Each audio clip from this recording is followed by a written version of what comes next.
Electrodynamics का lecture number 43 है।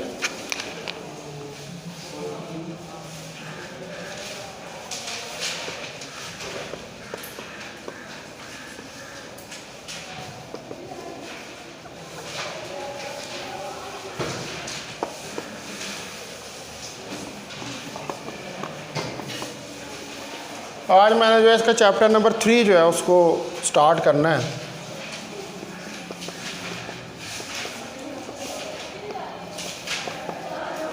Potentials.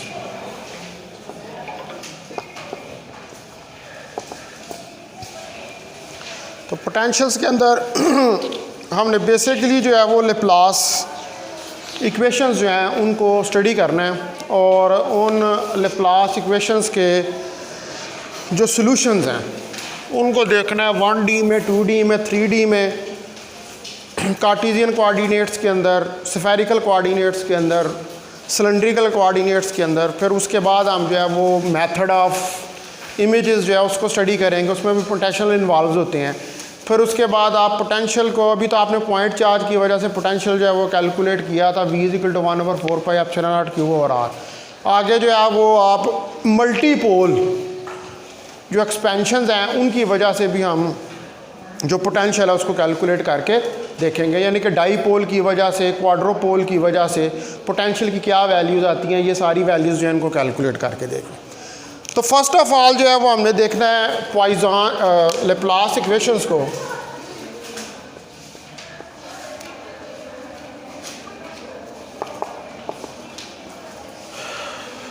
तो लेप्लास इक्वेशंस जो है ये हमने प्रीवियसली भी पढ़ी हैं।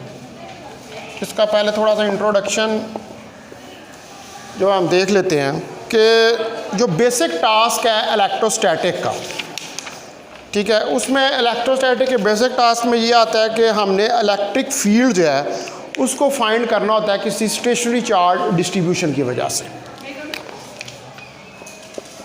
The basic task of the electrostatic is to find the electric field due to stationary charge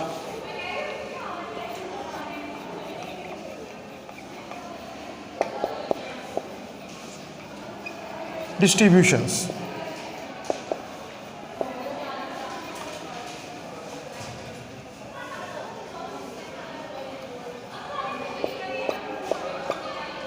ठीक है, अब स्टेशनरी चार्ज डिस्ट्रीब्यूशंस जो हैं उनके अंदर लाइन चार्ज भी हो सकती है, सरफेस चार्ज भी हो सकती है और वॉल्यूम चार्ज जो है वो भी हो सकती है। और ये सारा काम जो है, यानी कि ये इलेक्ट्रिक फील्ड जो है ये किसकी मदद से फाइंड किया जाता है? It is find with the help of Coulomb's law. तो कूलम्स लॉ लगा के जो है वो हम इस इलेक्ट्रिक फील्ड को फाइंड करते हैं। Hence it is done by Coulomb's law as given below।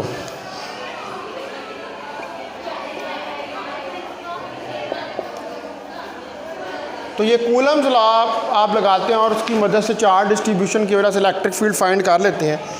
तो आप ये देखें कि E ऑफ R, ये इस R को ज़रा बोल्ड कर लें।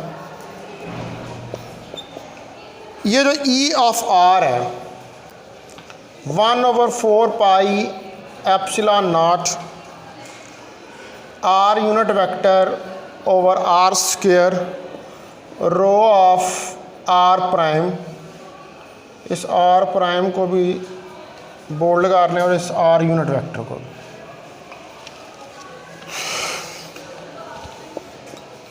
D ऑफ टॉप प्राइम, ये एक इक्वेशन नंबर 1 है। ये मोस्ट जनरल फॉर्म है इसकी कूलम्स लॉ की, जिसकी मदद से आप, क्योंकि ये 3D के अंदर आ रहा है तो ये ज़्यादा जनरल फॉर्म है।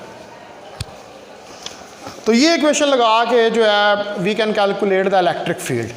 हम इलेक्ट्रिक फील्ड की वैल्यू जो है उसको कैलकुलेट कर लेते हैं। अब इसी के अंदर जो है वो सरफेस चार्ज भी आ सकती है और लाइन चार्ज भी आ सकती है, लेकिन ये मोस्ट उसकी जर्नल फॉर्म है जो हमने लिखी है।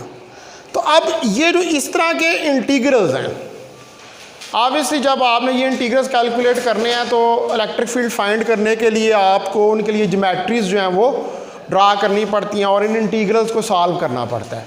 तो एनालिटिकली एक्चुअली ये इंटीग्रल सॉल्व करने को इतने आसान नहीं है, इनको आपको करने के लिए कुछ ना कुछ कैलकुलेशन जो है वो ज़रूर करनी पड़ती है। इट इज़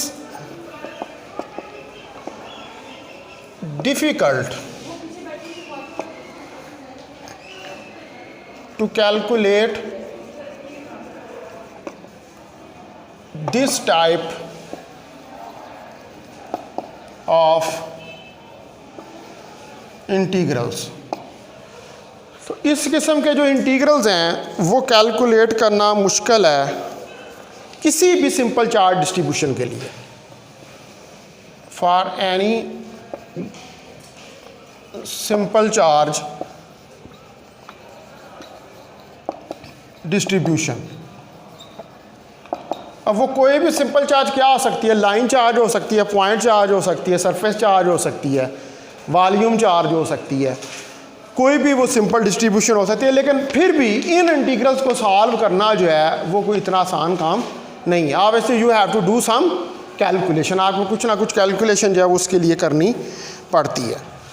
लेकिन बाद दफ़ा समटाइम्स हमारे पास कुछ सिमेट्रिक डिस्ट्रीब्यूशंस होती हैं, जैसे सिलेंडर होता है, स्फीयर होता है, लाइन है, स्क्वायर है। What are these are symmetric distributions. तो आपके पास जब सिमेट्रिक डिस्ट्रीब्यूशंस आती हैं तो वहाँ पर हम गाजेस लॉ की हेल्प ले सकते हैं, ठीक है। तो गाजेस लॉ को उन सिमेट्रिक डिस्ट्रीब्यूशंस पर लगाकर आप बहुत ज़्यादा रिगोरस कैलकुलेशन की बजाय छोटे स्टेप में, कम स्टेप में जो है वो इलेक्ट्रिक फील्ड की वैल्यू जो है उसको फाइंड कर सकते हैं। तो बट समटाइम्स, लेकिन बाद दफ़ा जो है फॉर सिमेट्रिक डिस्ट्रीब्यूशन, तो बाद दफ़ा जो हमारे पास सिमेट्रिक डिस्ट्रीब्यूशंस होती हैं वी कैन यूज़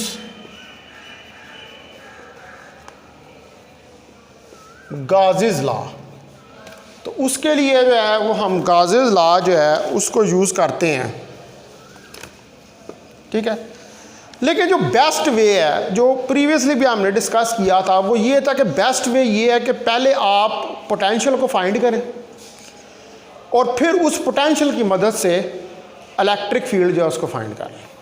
यानी कि जो सबसे आसान तरीका वो ये है कि you find the potential and then you E is equal to minus del V आप लगाएं उसके ऊपर और उसकी मदद से इलेक्ट्रिक फील्ड जो है वो फाइंड कर लें। ये सारे तरीके इलेक्ट्रिक फील्ड को ही फाइंड करने के हैं। कूलम लॉ से भी इलेक्ट्रिक फील्ड ही फाइंड होता है, ठीक है। इससे जो गाजेस लॉ, इससे भी इलेक्ट्रिक फील्ड ही फाइंड होता है। और जो ये तरीका है कि पोटेंशियल फाइंड करें उस और फिर इलेक्ट्रिक फील्ड फाइंड करें और फिर पहले पोटेंशियल को फाइंड करें फिर इलेक्ट्रिक फील्ड फाइंड करें, तो इन तीनों में से सबसे जो सिंपलेस्ट है या जो आसान है वो ये तीसरे वाला है, ठीक है। तो but the best way to calculate electric field is to first calculate potential and then its electric field। तो पहले इसका पोटेंशियल कैलकुलेट करें और फिर इसका इलेक्ट्रिक फील्ड जो है वो कैलकुलेट कर लें। तो अब पोटेंशियल जो है जो किसी भी चार्ज डिस्ट्रीब्यूशन की वजह से होता है, ठीक है। द पोटेंशियल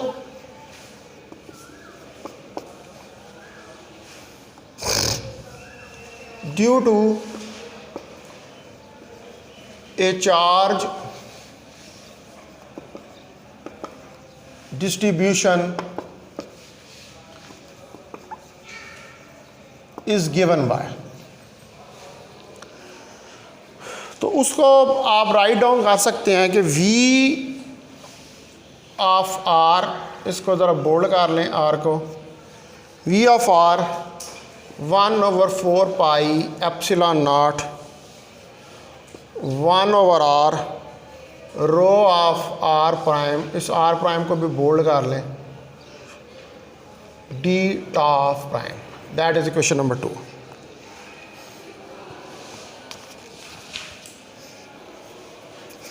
ये भी रिलेशन जो है आपने प्रीवियसली इसको स्टडी किया है। अब ये भी इंटीग्रल ही है, तो इसको भी सॉल्व करना कोई इतना आसान नहीं है एनालिटिकली। यहाँ पर भी आपको जो है वो कैलकुलेशन तो करनी पड़ेगी। स्टिल दिस इंटीग्रल, ये जो इंटीग्रल है हमारे पास, इज ऑफन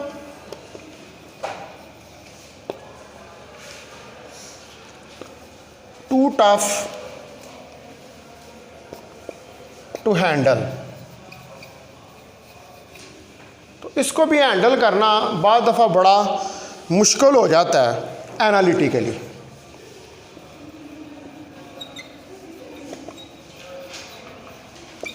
इवन कि ये स्केलर के लिए है, ये पोटेंशियल आपको पता है कि स्केलर होता है, पोटेंशियल जो है वो वेक्टर तो नहीं है, फिर भी ये इंटीग्रल अगर आपने कैलकुलेट करना है तो इसको करने के लिए भी कैलकुलेशन तो करनी पड़ेगी, एनालिटिकली जो है वो इसको सॉल्व तो करना पड़ेगा।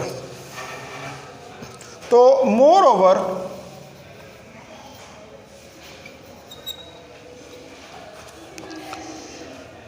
इन प्रॉब्लम्स इन्वॉल्विंग कंडक्टर्स, अभी प्रीवियसली आपने कंडक्टर्स जो हैं पिछले लास्ट 2 लेक्चर्स में उनको बड़ी डिटेल के साथ जो है वो स्टडी किया। तो अब वो प्रॉब्लम्स के जिनमें कंडक्टर्स जो हैं वो इन्वॉल्व होते हैं, तो इनके अंदर रो इट सेल्फ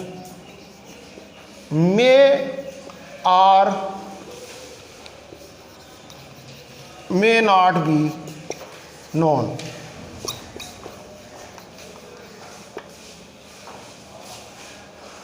ठीक है, जो कंडक्टर जो होते हैं उनके अंदर भी आपको रो है या नहीं है उसका पता नहीं होता।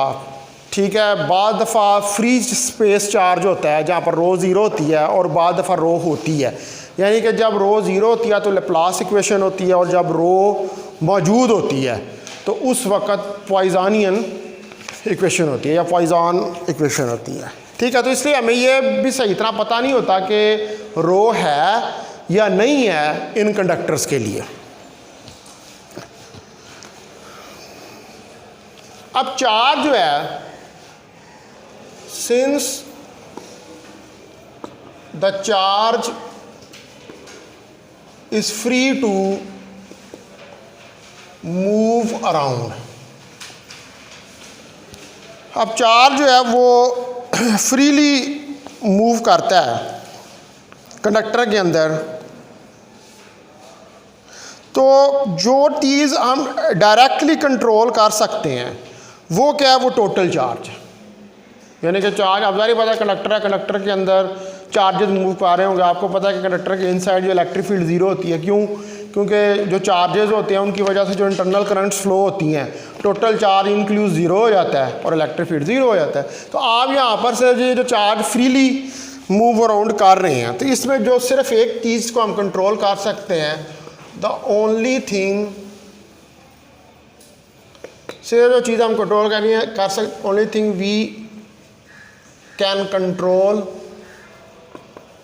Is the total charge. वो क्या है, वो टोटल चार्ज है। ठीक है, यहाँ तो टोटल चार्ज को कर सकते हैं। अगर आप टोटल चार्ज को कर सकते हैं तो इसका मतलब है कि फिर आप पोटेंशियल को भी कंट्रोल कर सकते हैं। ठीक है, it means you can also control the potential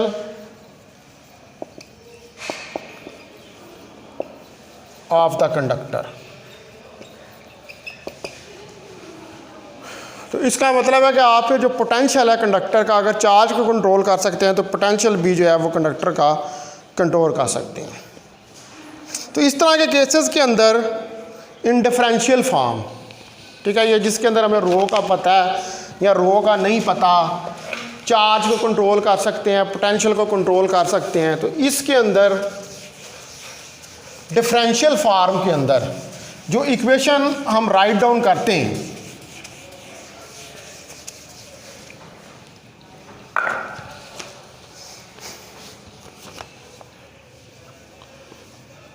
in this case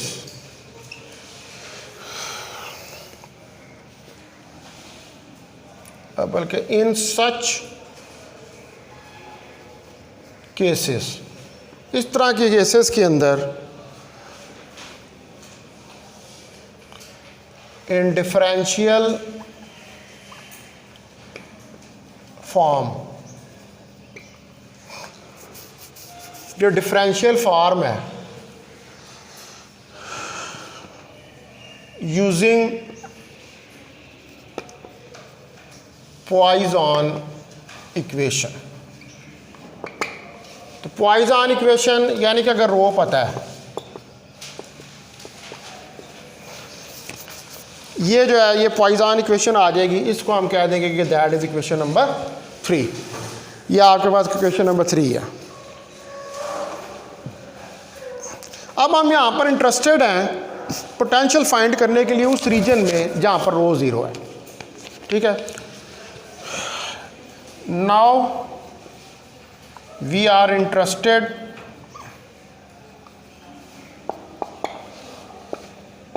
in finding the potential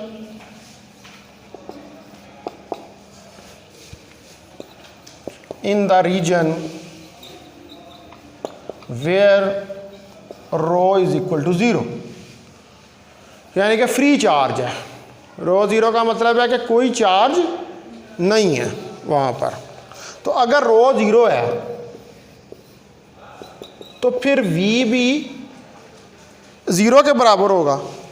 तो इस केस के अंदर जो इक्वेशन 3 है,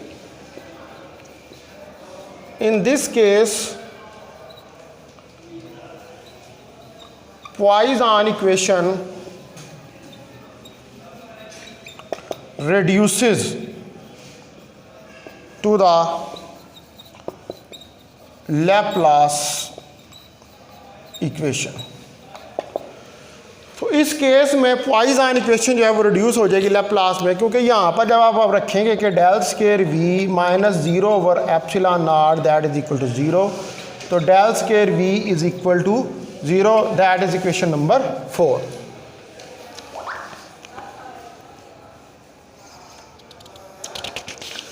तो ये इक्वेशन जो है इसको हम कार्टेशियन कोऑर्डिनेट्स में भी लिख सकते हैं।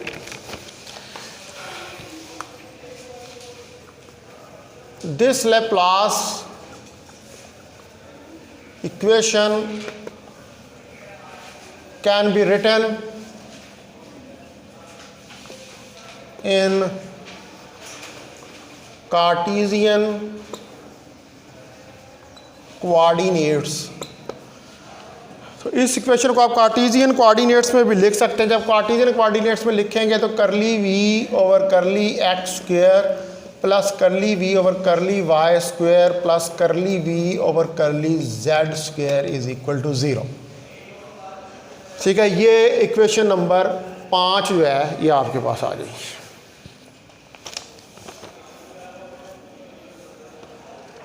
अब ये जो फार्मूला है इक्वेशन नंबर 5 जो है ये इतनी फंडामेंटल है कि यानी कि इतनी बुनियादी है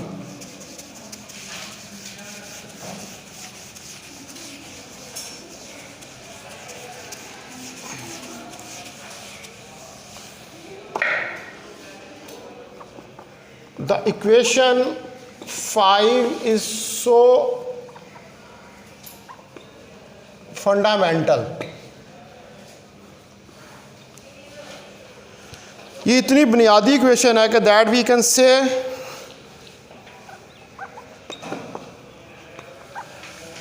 कि हम ये कह सकते हैं दैट इलेक्ट्रोस्टैटिक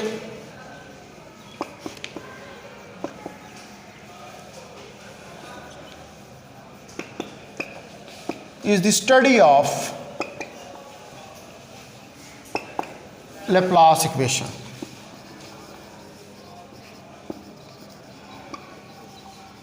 ठीक है, तो ये बात कही जा सकती है कि जो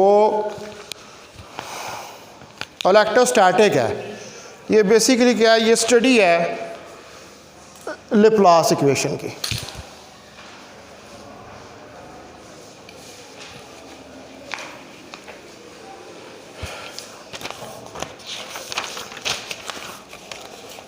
अच्छा, अब जो है वो हमने ये तो मैंने थोड़ा सा ओवरव्यू दिया है इसका। ठीक है, ये हमने पहले भी Laplace इक्वेशन तो हम पहले भी वो पिछले चैप्टर के अंदर भी पढ़ चुके हैं। अब मेन चीज़ ये है कि हमने इन Laplace इक्वेशंस को इसके कितने 6 केसेस हमने स्टडी करने। ठीक है, 1D के अंदर, 2D के अंदर, 3D के अंदर, कार्टेशियन, उसके बाद स्फेरिकल और सिलेंड्रिकल। ये 6 केसेस जो हैं ये इसके हमने स्टडी करेंगे। इन पोटेंशियल्स को इन 6 केसेस के लिए हमने डिस्कस किया। तो पहले नंबर पे मैं जो है इसका सॉल्यूशन यानी कि Laplace इक्वेशन का सॉल्यूशन हम किस तरह निकाल सकते हैं 1 डायमेंशन के अंदर, उसको कैलकुलेट करूँगा।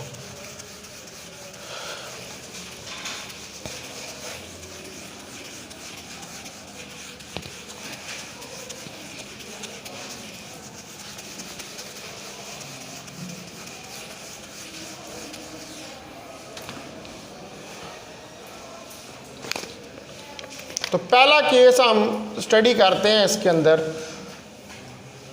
Laplace equation in 1 dimension. 1 dimension के अंदर Laplace equation.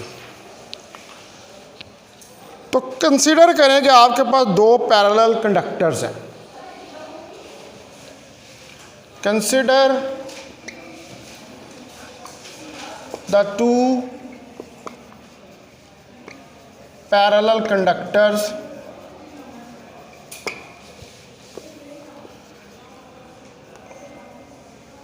as shown in figure 1, जिनको कि फिगर 1 में दिखाया गया है। when v is equal to 0 at z is equal to 0, ये बाउंड्री कंडीशंस हैं, and v is equal to v naught at z is equal to d, assuming the region between the plates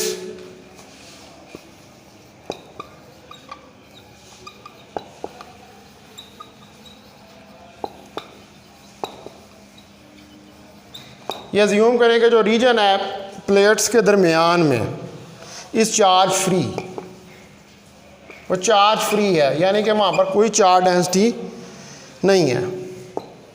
तो इस वजह से here variation of potential is only in z direction. तो potential की जो variation है वो सिर्फ z डायरेक्शन में है। तो अब पहले मैं इस फिगर को बनाता हूँ कि जो 2 आपने पैरेलल कंडक्टर लिए हैं, यानी कि पैरेलल प्लेट्स लिए हैं। तो ये देखिए, ये हमारे पास एक कोऑर्डिनेट सिस्टम है। इस तरफ y है, इस तरफ z है, इस तरफ x है। अब एक कंडक्टर ये है, कंडक्टर की प्लेट है, और दूसरे कंडक्टर की प्लेट ये है। ठीक है, ये अपर प्लेट है, ठीक है जी, और ये वाली लोअर प्लेट है, या इसको बॉटम प्लेट भी आप कह सकते हैं। इनके दरमियान में अब ये जो रीजन है यहाँ पर रो ज़ीरो है, कोई चार्ज डेंसिटी जो है वो प्रेजेंट नहीं है, और पोटेंशियल जो है सिर्फ इस एक्स एक डायमेंशन के अलॉन्ग जेड के अलॉन्ग जो है वो वेरी कर रहा है। तो अगर जेड के अलॉन्ग वेरी कर रहा है तो फिर हमारे पास जो डेल स्क्वायर वी है that is equal to zero. अगर मैं इसको लिखूँ इसकी जनरल फॉर्म तो curly V over curly X square plus curly V over curly Y square plus curly V over curly Z square is equal to zero. तो अब ये दोनों तो फिर ज़ीरो हो गए क्योंकि इनके अलॉन्ग तो है ही नहीं है। तो curly square V over curly Z square that is equal to zero, तो ये ज़ीरो के बराबर आ जाएगा। नाउ अब ये जो है इसको आपने इंटीग्रेट करना है, ठीक है। तो इसका इंटीग्रल ले लें, एक दफ़ा इसका इंटीग्रल लेंगे तो curly V over curly Z A के बराबर आ जाएगा किसी कांस्टेंट के। तो इसका मतलब है कि करली वी ए करली जेड के बराबर है। इसका इंटीग्रल ले लें तो v अब यहाँ से A Z plus B a constant of integration आ जाएगा। ये मेरे पास कोई इक्वेशन नंबर 1 होगी। अब जो बाउंड्री कंडीशंस है हमारे पास,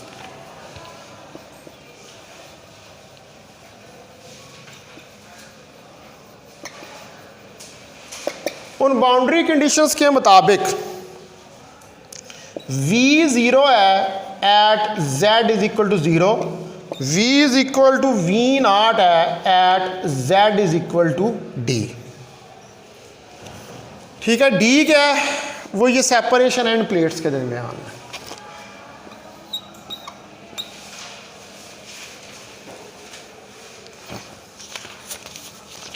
अब आप ये बाउंड्री कंडीशंस जो हैं इनको इक्वेशन नंबर 1 के ऊपर अप्लाई कर दें।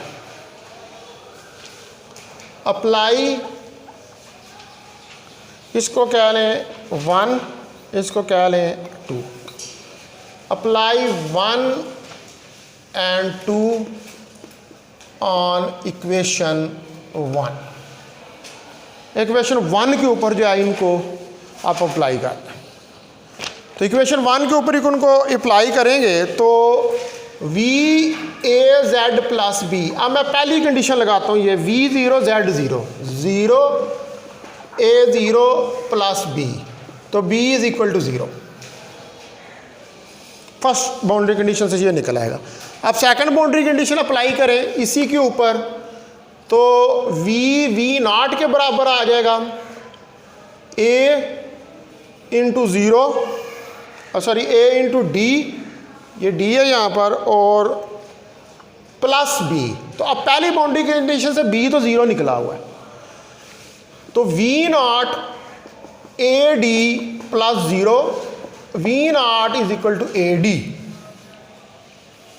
तो a यहाँ से क्या निकल आएगा? v naught over d। अब a और b की दोनों वैल्यू निकल आई हैं। a आपका v नॉट ओवर d निकल आया और b जो है वो ज़ीरो के बराबर निकल आया। यानी कि वो जो इस इक्वेशन के अंदर दोनों कांस्टेंट्स थे a और b, वो दोनों निकल आए हैं। तो अब आप इसके अंदर ये वैल्यू सब्स्टिट्यूट करें इस इक्वेशन 1 में, तो v naught over D z और b ज़ीरो, तो v is equal to v naught D z।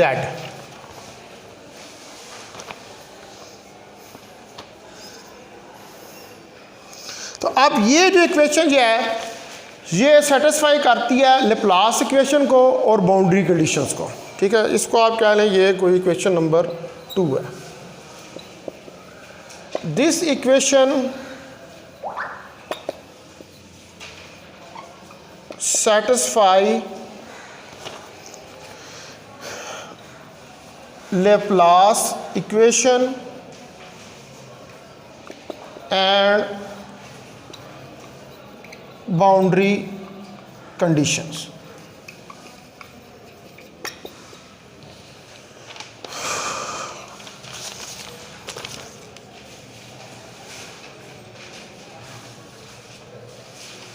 तो इसका मतलब है कि जो ये प्रॉब्लम था आपका, उसका ओनली सॉल्यूशन जो है वो इक्वेशन नंबर 2 है। Thus this solution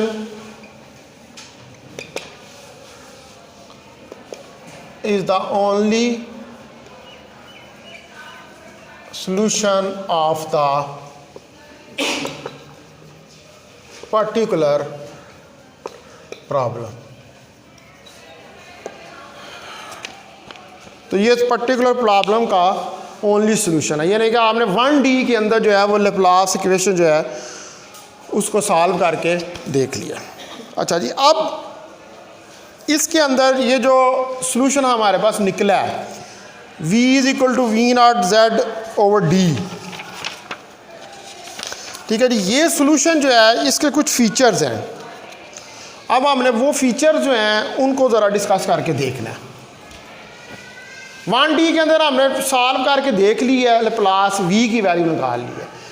Laplace equation जो है उसका बेसिक मकसद ही क्या होता है, पोटेंशियल को कैलकुलेट करना। तो हमने एक पर्टिकुलर प्रॉब्लम उठाया, दो कंडक्टर्स कनेक्टिंग प्लेट्स का, जिसमें हमने ये कंसिडर किया कि उनके दरमियान रो 0 है और उसको लेके हमने लेप्लास इक्वेशन को सॉल्व कर दिया। जो बाउंड्री कंडीशंस हमने यहाँ पर ली हुई थी ये वाली, इनके मुताबिक इसको सॉल्व किया तो हमारे पास सॉल्यूशन, और ये ही एक ओनली सॉल्यूशन है इस प्रॉब्लम का, ठीक है जी। तो अब ये 1 में, अब इसके जो फीचर्स हैं वो ज़रा हमें डिस्कस करके देखने हैं।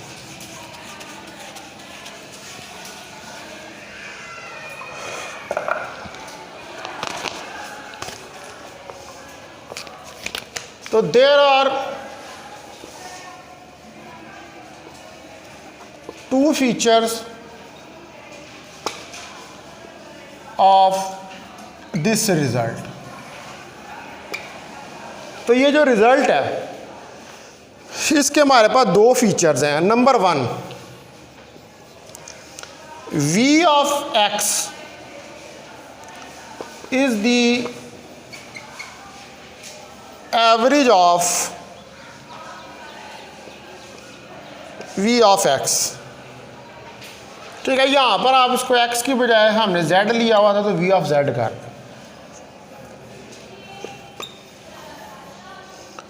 तो इसका मतलब है कि जो v of z है that is equal to 1/2 v z plus a plus v z minus a, ये इसकी एवरेज आ गई।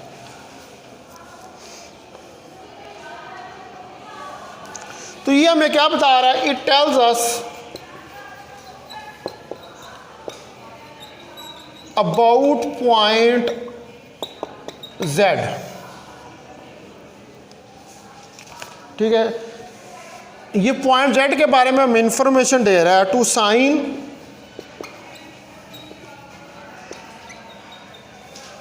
Average values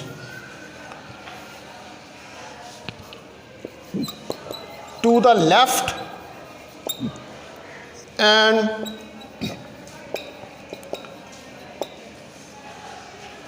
to the right of point Z।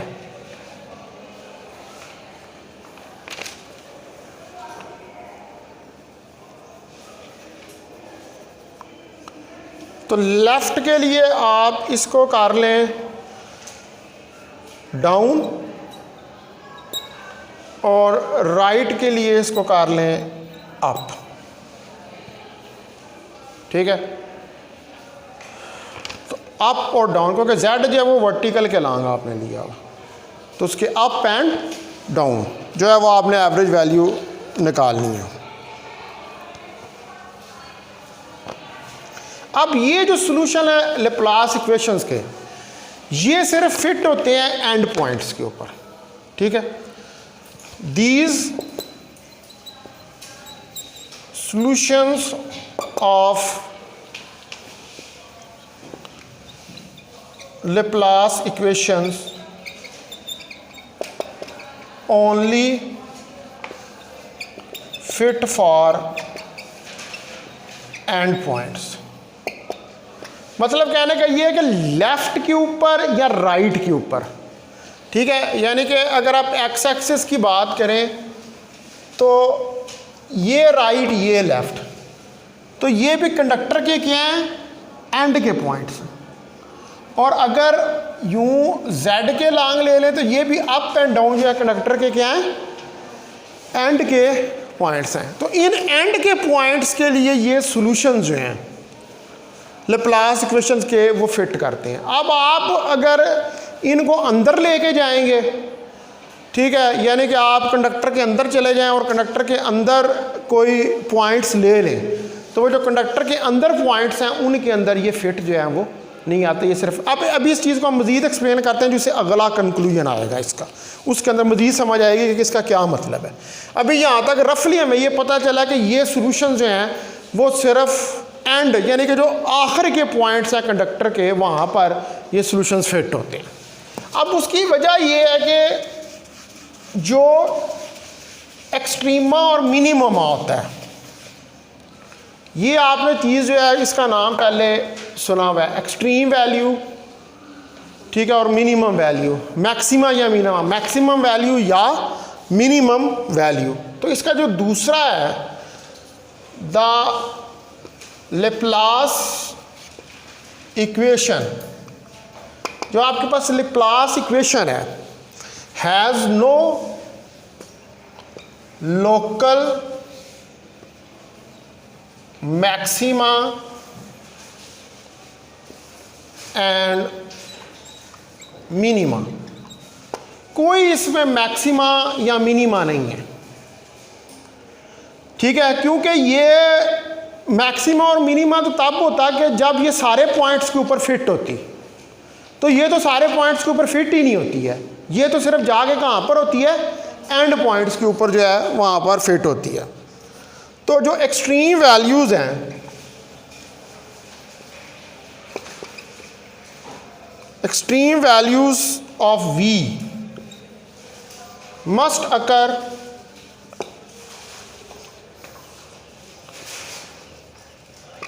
At the end points.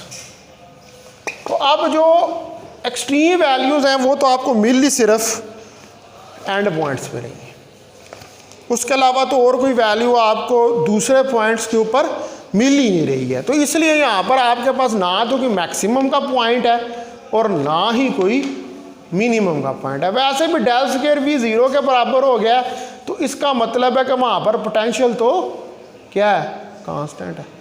तो जब कांस्टेंट है तो फिर मैक्सिमम और मिनिमा की तो बात ही नहीं रही है, ठीक है।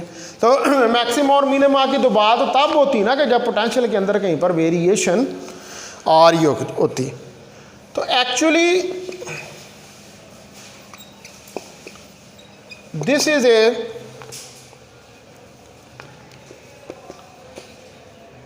consequence of feature 1। मैंने आपको कहा था कि सेकंड फीचर के अंदर आकर ये बात समझ आएगी। तो ये फीचर 1 का कॉन्सिक्वेंस है। For if there were local maximum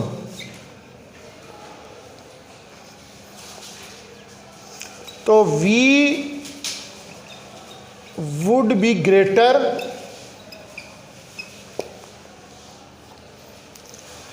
at end points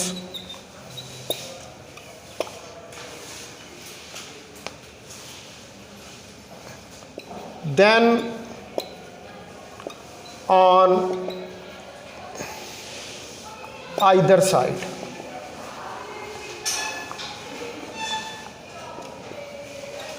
Therefore could not be averaged.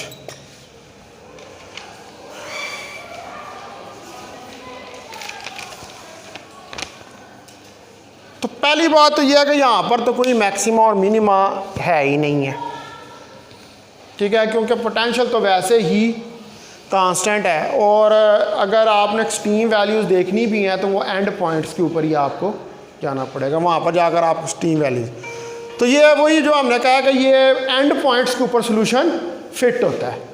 तो वो ये किसका फिर फीचर 1 का ही कॉन्सिक्वेंस है, क्योंकि एंड पॉइंट्स के ऊपर। अब यहाँ पर उसने ये क्राइटेरिया ली है कि अगर यहाँ पर लोकल मैक्सिमम हो, सपोज करें कि हो, यानी कि कोई मैक्सिमम वैल्यू एग्जिस्ट करती हो, इफ़ वी सपोज दैट, क्योंकि मैक्सिमम वैल्यू एग्जिस्ट करती है तो फिर E would be greater at end points, तो ई फिर क्या होगा, सॉरी वी क्या होगा, वो ग्रेटर होगा एंड पॉइंट्स के ऊपर as compared to the other sides, ठीक है। तो फिर जब एक जगह पर वो ग्रेटर हो गया दूसरों के मुकाबले में, तो फिर क्या आप उसकी एवरेज ले सकते हैं?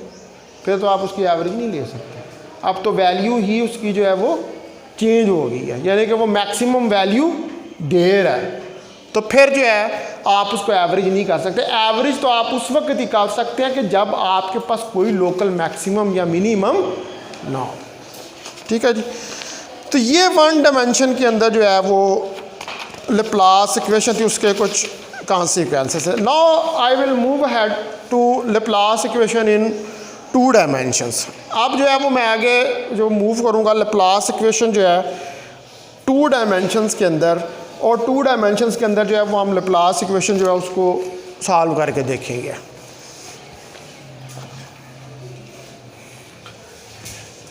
अब 2 डायमेंशंस के अंदर जो आपके पास जनरल इक्वेशन थी, curly square V curly X square plus curly square V curly Y square plus curly square V curly Z square, यानी कि ये वाली जो जनरल इक्वेशन है,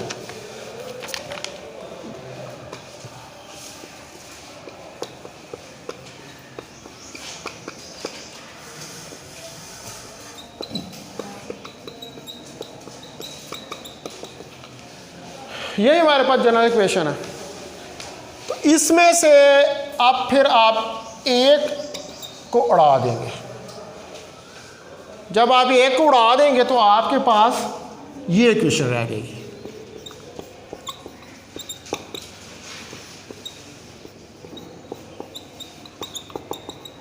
तो इसको हमने इसका सलूशन निकाल कर देखना है, ठीक है, और इसी के रिजल्ट जो हैं उनको देखने। ये फिर अब मेरा टाइम जो है वो ख़त्म हो गया है, तो इसको फिर मैं कल जो है लेक्चर के अंदर जो है उसको करूँगा।